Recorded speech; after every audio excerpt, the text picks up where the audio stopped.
Selamat sore saudara yang dikasih Tuhan. Kita akan kembali dalam pemahaman Alkitab, membahas tentang dari kitab Pengkhotbah. Sebelum kita lanjut pada pembahasan, mari kita berdoa mohon Tuhan yang boleh membuat kita mengerti sabdanya. Kami bersyukur kepada Tuhan yang memimpin hidup kami hingga saat ini. Allah yang kekal, yang kasih setianya tetap untuk selama-lamanya. Biarlah Tuhan sendiri yang boleh menolong supaya ketika kami membaca dan ketika firman Tuhan itu diuraikan, maka biarlah Roh Kudus sendiri yang boleh menguasai hati dan pikiran kami supaya hanya kebenaran Allah yang boleh kami mengerti. Biarlah Engkau yang membuat segala sesuatu indah pada waktunya. Engkau jugalah yang kiranya menuntun kami untuk boleh mengerti kehendak Tuhan. Kami serahkan saat uraian firman ini, pembahasan dari pengkhotbah ini ke dalam tangan-Mu. Di dalam nama Tuhan penebus kami Yesus Kristus kami berdoa dan bersyukur kepada-Mu. Amin. Kita tiba pada pasal 3 ayat yang pertama sampai ayat yang ke-15. Kita akan melihat ini di bawah tema ada waktunya pada waktunya. Pasal 3 ayat 1 dimulai dengan untuk segala sesuatu ada masanya, ada momennya, ada waktunya. Untuk apapun di bawah langit ada waktunya. Tapi saudara, ini sebuah pembukaan yang penting yang menghantar perikop ini supaya kita boleh melihat bahwa untuk segala sesuatu itu ada waktunya. Perikop ini adalah kita akan melihat lebih lanjut, akan menjawab begitu banyak pemikiran yang keliru. Seperti misalnya, ketika orang berbicara, orang Kristen kan harus mengasihi. Dan kemudian pikiran yang salah berkata bahwa apapun juga pokoknya mengasihi. Padahal di dalam kasih itu ada bukan hanya pengampunan, tapi juga ada disiplin, ada didikan. Mengasihi tidak membiarkan orang lepas dari tanggung jawabnya atau konsekuensi dari apa yang dia telah perbuat. Bapak Saudara, kita tidak bisa mentoleransi setiap kejahatan misalnya. Jadi ketika berbicara tentang konsep waktu, maka perikop ini akan sangat menjawab sebuah spiritualitas tentang waktu. Dalam ayat yang kedua sampai dengan ayat yang ke-8, saudara, itu dijabarkan satu daftar yang menarik sekali. Tentang ada waktunya untuk ini dan ada waktunya untuk itu. Tidak bisa ini terus menerus. Setiap waktu ya ini, atau terus menerus itu. Karena segala sesuatu itu ada tempatnya, ada waktunya. Ada waktu untuk lahir, ada waktu untuk meninggal. Ada waktu untuk menanam, ada waktu untuk mencabut yang ditanam. Ada waktu untuk membunuh, ada waktu untuk menyembuhkan. Ada waktu untuk merombak, ada waktu untuk membangun. Ada waktu untuk menangis, ada waktu untuk tertawa. Ada waktu untuk meratap, ada waktu untuk menari. Ada waktu untuk membuang batu, ada waktu untuk mengumpulkan batu. Ada waktu untuk memeluk, ada waktu untuk menahan diri dari memeluk. Ada waktu untuk mencari, ada waktu untuk membiarkan rugi. Ada waktu untuk menyimpan, ada waktu untuk membuang. Ada waktu untuk merobek, ada waktu untuk menjahit. Ada waktu untuk berdiam diri. Ada waktu untuk berbicara. Ada waktu untuk mengasihi, ada waktu untuk membenci. Ada waktu untuk perang, ada waktu untuk damai. Bapak Saudara yang dikasih Tuhan, daftar ini yang terdiri dari 14. Menarik ya, 7 kali 2, 14. 14 pasang. Ada waktunya ini dan ada waktunya untuk itu. Apa yang ingin disampaikan Allah melalui bagian ini? Bapak Saudara, Allah melalui Kohelet atau pengkhotbah ingin menegaskan kepada kita bahwa tidak ada bahwa segala sesuatu itu dinamis, tidak ada yang statis. Allah yang kita sembah adalah Allah yang dinamis, bukan Allah yang statis, yang kaku. Dia adalah Allah yang dinamis dalam kesempurnaan dinamikanya. Ya. Jadi kita tidak bisa lantas kemudian mengkotakkan segala sesuatu, menaruhnya di bawah tempurung, dan kita hanya berkutat di situ. Seperti contoh tadi di awal, ketika saya mengajukan contoh istilah mengasihi. Saya ingat ada ketika seorang pemuda selesai dengar khotbah di gerejanya tentang harus mengasihi. Waktu dia pulang ditanya pada pendetanya itu, apakah saya harus selalu mengasihi dan saya tidak boleh membenci? Pendetanya dengan cepat tanpa berpikir panjang menjawab, iya, pokoknya kamu tidak boleh membenci, kamu harus mengasihi. Pemuda ini lantas menyahut sang pendeta, lalu apakah saya mengasihi iblis? Apakah saya harus mengasihi orang-orang yang mengajari saya untuk jahat? Ya. Katakanlah setan misalnya lah, yang paling gampang. Saya tidak mau melanjutkan ke cerita ini karena saya ingin mengajak kita untuk merenung. Bapak Ibu Saudara, seorang yang berhikmat, karena itu yang ingin sebetulnya disampaikan, kita akan tiba pada waktunya, tapi izinkan saya menyinggung sekarang bahwa dalam daftar ini, Bapak Ibu Saudara, perikop pasal 3 ayat 1-15 ini bukan hanya sekedar berbicara tentang waktu dan masalahnya, tetapi ada satu konsep kerohanian atau spiritualitas. Sebut saja itu adalah spiritualitas waktu dan hikmat. Jadi waktu dan hikmat itu seperti sepasang sayap, seperti sepasang tangan, seperti sepasang kaki, seperti sepasang mata untuk melihat, atau seperti sepasang telinga untuk bisa mendengar dengan utuh dan sempurna. Daftar dalam pasal 3 ayat 2-8 ini adalah sebuah penegasan akan pentingnya spiritualitas waktu.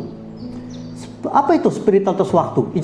Kira-kira spiritualitas waktu bisa kita pahami sebagai satu hikmat, kebijaksanaan untuk memahami kairos dari suatu tindakan.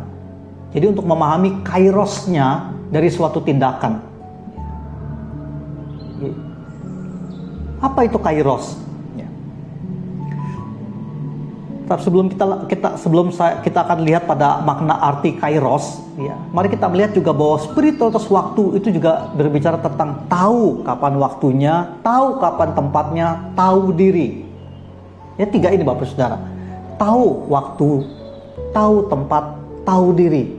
Dan kalau orangnya punya tahu 3 ini, maka ini disebut orang bijaksana atau berhikmat. Dan ini yang Tuhan mau. Sebagaimana Tuhan Yesus sendiri, ada waktunya dia mengasihi, menerima, tapi ada waktunya dia sangat membenci.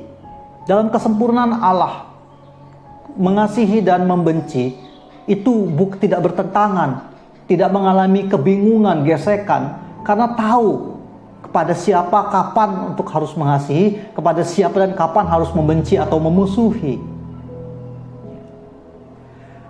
Karena Allah itu adalah Allah yang hidup, Bapak Saudara. Jadi izinkan saya menegaskan bahwa di dalam konsep Allah yang hidup dan di dalam konsep iman yang hidup itu ada hikmat. Allah adalah sang hikmat yang agung. Itu sebabnya Yesus disebut Logos, firman. Dan dalam kata firman itu juga mengandung kata hikmat. Dan dalam iman yang sehat, bagi setiap orang percaya, terletak juga, mengandung juga hikmat. Tidak ada orang yang imannya baik, tapi kemudian tidak bijaksana. Iman yang baik dan kebijaksanaan adalah juga sepasang, sebagaimana dengan waktu dan hikmat, Bapak Saudara. Pak, dalam konsep Alkitab paling tidak ada 2 istilah untuk waktu, khususnya dalam Perjanjian Baru. Dan ini menolong kita juga untuk memahami pengkhotbah, meskipun pengkhotbah ada dalam Perjanjian Lama, tetapi konsep waktu dalam Perjanjian Baru, Kronos dan Kairos ini, itu bisa sedikit banyak menolong kita untuk bisa memahami perikop pengkhotbah pasal 3 ini. Jadi dalam Alkitab ada Perjanjian Baru dalam bahasa Yunani itu ada dua istilah untuk waktu. Yang pertama itu adalah kronos. Kronos itu adalah waktu yang berurutan. Ya. Senin, Selasa, Rabu, Kamis, Jumat, Sabtu itu adalah kronos. Hari pertama, hari kedua, hari ketiga, hari keempat adalah kronos. Lahir, kecil, besar, tua itu adalah kronos. Jadi kronos adalah waktu yang lewat, berjalan dan tidak bisa diulang, dia berjalan terus. Dan yang kedua adalah kairos. Kairos adalah kesempatan, opportunity. Atau juga bisa disebut momentum, momen. Jadi Pengkhotbah pasal 3 ini berbicara tentang waktu yang mana? Ya waktu kairos, kesempatan atau momen. Bapak Ibu Saudara, konsep spiritualitas waktu atau spiritualitas kairos itulah yang disajikan dalam daftar pasal ayat yang kedua sampai ayat yang ke-8 itu. Ada waktunya nanti, ada momennya untuk ini, ada kesempatan untuk lahir, juga ada kesempatan untuk meninggal, ya, dan seterusnya. Ya. Problem dari waktu adalah, Bapak Saudara, waktu itu fana, sia-sia. Loh, jadi kesia-siaan waktu adalah karena waktu itu terbatas.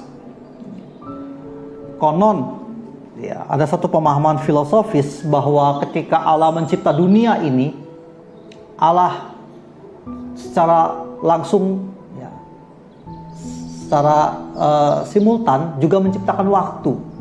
Dulu sebelum dunia seisinya ini diciptakan, konsep waktu belum ada, Bapak Saudara. Konsep waktu ada ketika dunia ini ada. Karena sebelum dunia ini ada, yang ada hanyalah keabadian atau kekekalan. Dan setelah dunia ini berakhir, maka yang ada adalah kekekalan, keabadian. Di dalam keabadian tidak ada waktu. Jadi ketika kenapa kita seringkali berpikir terbatas? Karena kita memang terbatas, bukan hanya dalam ruang tapi juga dalam waktu. Itu sebabnya kita harus berhati-hati memahami Allah yang tak terbatas dan tidak terikat oleh waktu. Saudara, memahami Allah yang dulu ada, yang sekarang ada, yang akan ada, adalah Allah yang tidak terbatas oleh waktu. Kita kembali kepada pengkhotbah. Jadi bicara tentang waktu, ayat 9 dan 10 saya bacakan untuk kita. Apakah untung pekerja dari yang dikerjakannya dengan berjerih payah? Aku telah melihat pekerjaan yang diberikan Allah kepada anak-anak manusia untuk melelahkan dirinya. Apa untungnya orang bekerja? Apa untungnya orang menghabiskan waktu? Sebab itu fana, itu sia-sia. Ini sebuah pertanyaan refleksi yang menantang pemikiran kita supaya kita, Bapak Ibu Saudara, itu tidak terjebak untuk tenggelam dalam apa yang kita kerjakan sehingga kita mengabaikan hal-hal yang lebih penting. Ada waktunya kita fokus pada pekerjaan, ada waktunya kita fokus pada ambisi kita, ada waktunya kita fokus untuk mendapatkan apa yang kita mau, mengejar apa yang kita mau, tapi juga ada waktunya kita juga harus berdiam diri, tenang, tidak tenggelam dalam apapun juga. Ada waktunya untuk Tuhan, ada waktunya untuk keluarga, ada waktunya untuk pekerjaan kita, ada waktunya untuk diri kita sendiri. Untuk segala sesuatu ada waktunya. Bicara tentang waktu juga, Bapak Saudara, konsep waktu kita itu sementara, sedangkan Allah abadi, tidak terbatas. Ayat 15 saya bacakan. Yang sekarang ada, dulu sudah ada, dan yang akan ada sudah lama ada, dan Allah mencari yang sudah lalu. Jadi tidak ada yang baru. Ini memang konsep yang tidak ada yang baru. Waktu akan terus berputar, ya, dan tidak ada yang baru. Lalu apa maksudnya Allah mencari yang sudah lalu?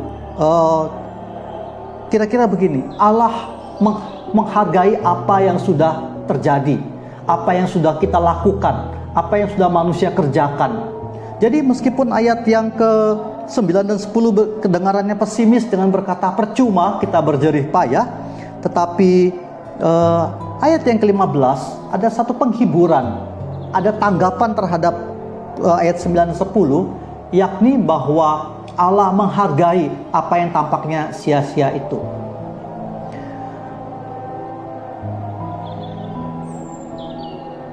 Bapak Ibu Saudara, mari kita sekarang melihat konsep waktu dan Allah.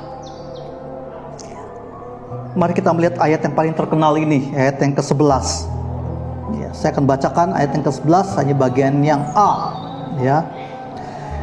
Allah membuat segala sesuatu indah pada waktunya, bahkan Ia memberikan kekekalan dalam hati mereka. Allah membuat segala sesuatu indah pada waktunya, bahkan Allah memberikan kekekalan dalam hati mereka. Jadi ada waktunya untuk ini, ada waktunya untuk itu. Dan baik ini maupun baik itu, Allah akan membuat semuanya indah pada waktunya. Kalau kita melakukan sesuatu tepat pada waktunya, maka itu tindakan kita, upaya kita akan menjadi sesuatu yang berharga, Bapak Ibu Saudara. Amsal misalnya pernah bilang, perkataan yang diucapkan tepat pada waktunya itu seperti apel yang taruh di pinggan emas, enak dan berharga. Perkataan yang diucapkan tepat pada waktunya itu berharga, mulia. Perkataan yang baik kalau dikatakan tidak pada waktunya, maka akan menjadi perkataan yang buruk malah. Jadi konsep inilah yang ingin disampaikan Allah melalui Kohelet. Ya.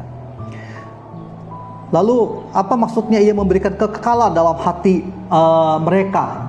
Yang mereka ini adalah anak-anak manusia, ya, mengacu pada anak-anak manusia di ayat yang sebelumnya, yaitu ayat yang ke 10. Bapak Saudara, Allah memberikan kekekalan dalam hati mereka tuh maksudnya adalah Allah memberikan sesuatu yang abadi. Ya. Meskipun itu sifatnya sementara, ada waktunya untuk ini dan ada waktunya untuk itu, tetapi manusia dikaruniai Allah untuk boleh memahami apa yang sudah terjadi. Manusia diberikan kemampuan atau hak dari Allah untuk menetapkan saat ini apa yang dia mau lakukan, dan apa yang sudah dulu dan saat ini dia lakukan akan menentukan masa depannya. Kira-kira seperti itu sederhananya. Berbicara tentang Allah dalam kaitan dengan konsep waktu, maka ayat yang ke-11 pasal 3 bagian yang kedua atau yang B, tetapi manusia tidak dapat menyelami pekerjaan yang dilakukan Allah dari awal sampai akhir. Jadi Bapak Saudara, kita yang terbatas tidak akan pernah mampu menyelami atau memahami dengan utuh sampai sedalam-dalamnya apa yang Allah kerjakan dari awal sampai akhir. Jadi kesempurnaan karya Allah, rancangan Allah tidak akan pernah kita pahami dengan tuntas karena kita terbatas. Lalu mari kita melihat ayat yang ke-14 berkaitan tentang Allah dan waktu. Saya akan bacakan dulu ayat 14. Aku tahu bahwa segala sesuatu yang dilakukan Allah akan tetap ada untuk selamanya. Itu tak dapat ditambah dan tak dapat dikurangi. Allah berbuat demikian supaya manusia takut akan Dia. Apa yang dikerjakan Allah kita tidak bisa ubah. Allah berdaulat atas waktu. Allah berdaulat atas kita. Dan kesadaran itu seharusnya membuat kita menghormati Allah, tunduk kepada Allah. Itu maksudnya takut akan Allah. Ya. Jadi saya ulangi, takut akan Allah adalah hormat dan tunduk. Bukannya takut seperti kita takut dengan setan misalnya, untuk orang-orang yang takut, yang penakut. Tidak. Takut akan Allah adalah rasa hormat dan tunduk dengan kesadaran bahwa Allah berdaulat atas kita dan kita terbatas. Lalu bagaimana dengan konsep manusia dan waktu? Ya. Mari kita melihat ayat yang ke-12. Aku tahu, kata pengkhotbah, bahwa untuk mereka tidak ada yang lebih baik daripada bersuka-suka dan menikmati kesenangan dalam hidup mereka. Aku tahu bahwa untuk mereka, anak-anak manusia, tak ada yang lebih baik daripada bersuka-suka, ya, bersenang-senang dan menikmati kesenangan dalam hidup mereka. Memang tidak ada yang lebih baik, tidak ada yang lebih diingini dari manusia selain daripada kesenangan. Dan itu wajar. Kita sudah bahas di sesi yang lalu bahwa Allah tidak Allah tidak menolak kesenangan, tetapi karena memang Allah adalah sumber kesenangan itu, tetapi Allah ingin menetapkan satu garis bahwa ada kesenangan yang membinasakan, ada kesenangan yang membawa kesukaan, ya, yang sejati. Dan kita harus tahu mana kesenangan yang baik dan mana kesenangan yang buruk. Lalu pasal 3 ayat yang ke-13, dan setiap orang dapat makan, minum, dan menikmati kesenangan dalam segala jerih payahnya, itu juga adalah pemberian Allah.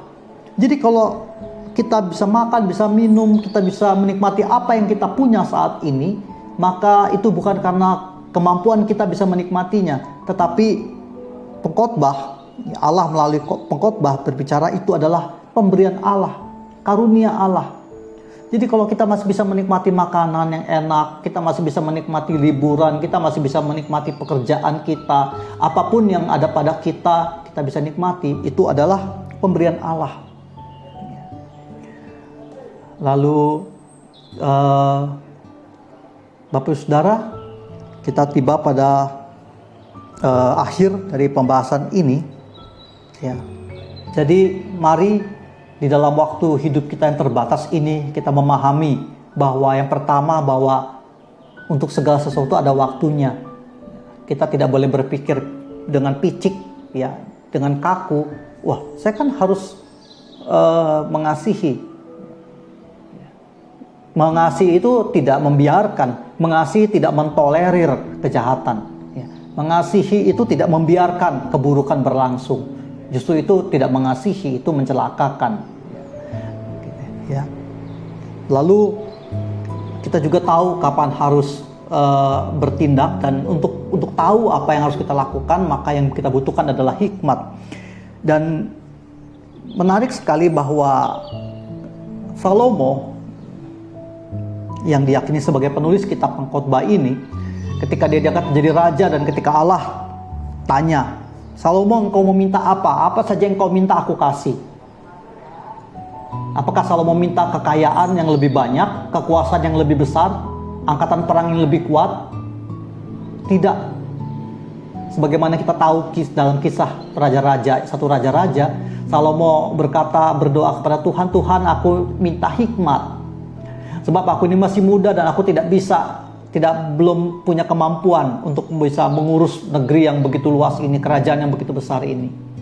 Allah senang dengan permintaan Salomo. Allah memberikan hikmat yang luar biasa kepada Salomo, dan bukan hanya hikmat, Allah juga memberikan kesejahteraan kepada kerajaan Israel pada zaman Salomo. Jadi Bapak Saudara, dari sekian banyak yang kita butuhkan dalam hidup ini, yang kita boleh pinta, maka ada satu yang tidak boleh lalai atau abai untuk kita mohon, minta dari Tuhan, yaitu hikmat. Ya.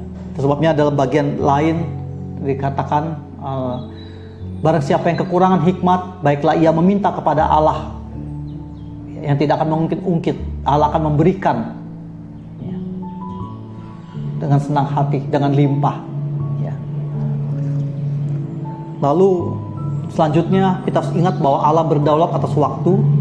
Allah tak terpahami, oleh sebab itu kita tidak bisa menghakimi Allah, menilai Allah hanya dengan keterbatasan pandangan kita, keterbatasan pengetahuan kita, keterbatasan pikiran kita. Ya. Dan meskipun segala jerih payah kita kelihatannya sia-sia, toh kita bekerja, cari uang untuk makan, uang habis harus kerja lagi, kita makan, nanti bisa lapar lagi dan kita harus makan lagi, kita minum, nanti bisa haus lagi dan kita harus minum lagi. Kita kelihatannya itu semua sia-sia, tetapi tidak, Bapak Saudara, karena itu proses yang membuat kita hidup. Jadi inilah konsep yang kita pahami, bahwa untuk melihat waktu kita harus melihatnya secara utuh, melihat kebermaknaan di dalam segala putaran yang kelihatannya sia-sia itu. Kalau orang sudah mengerti hasil akhirnya, sudah bisa mampu melihat, punya visi, ya.